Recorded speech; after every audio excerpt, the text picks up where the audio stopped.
Hello, my name is Respectable Professor and... Seriously?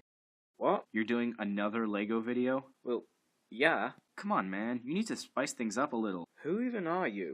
Me? I'm a Cesar Chavez expert. Oh, good. Why don't you do the presentation then? I plan to. That was sarcasm. Well, here goes. This is Cesar Chavez. He was born here in 1927, so even though his parents were Mexican, he was an American citizen.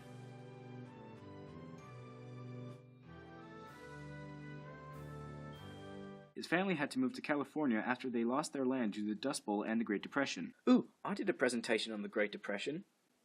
That's nice. As a child, he and his family worked as migrant workers, going from farm to farm and often doing backbreaking labor for very little. On top of that, the housing they were provided was shabby, and they often got pesticide sprayed directly onto them. Chavez moved around so frequently as a child that he attended 38 schools before dropping out in 8th grade. 38? I have degrees from that many schools. No, you don't. You're a Lego minifigure. After spending 2 years in the Navy, he came back to California, got married, and learned from a priest about the teachings and methods of Mohandas Gandhi.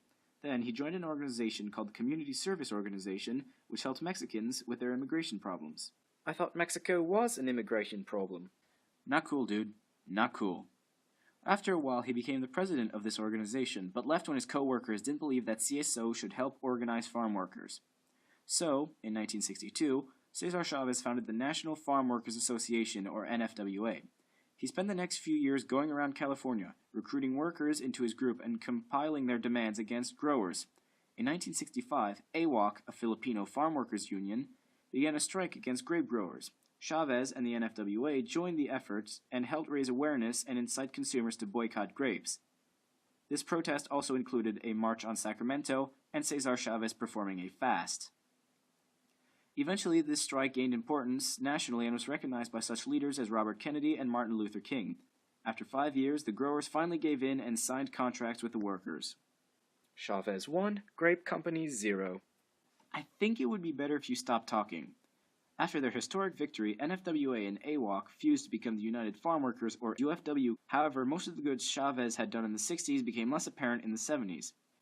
For several years, UFW clashed with their rival, the Teamsters Union, which took media coverage away from them and made it harder to do any progress. That's kind of like SNCC and the SCLC. No, it's not. Actually, it is. In 1975, the Agricultural Labor Relations Act of California opened up the rights of farm workers and allowed them to be represented in elections. This was a step in the right direction. However, Republican governors in California, after the act was passed, made it less useful.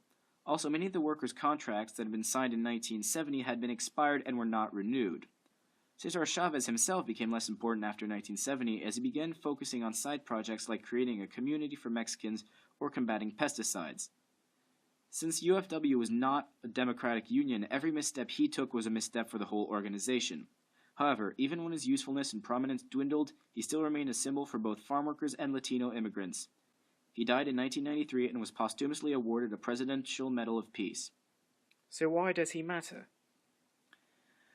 He took some of the most important steps to improve the lives of immigrant farm workers in California, was a champion of civil rights and nonviolent protest, and also serves as a reminder that even history's greatest heroes are just men, fallible. So that's all the basic stuff you need to know about Cesar Chavez. See? Was that so hard? What are you doing?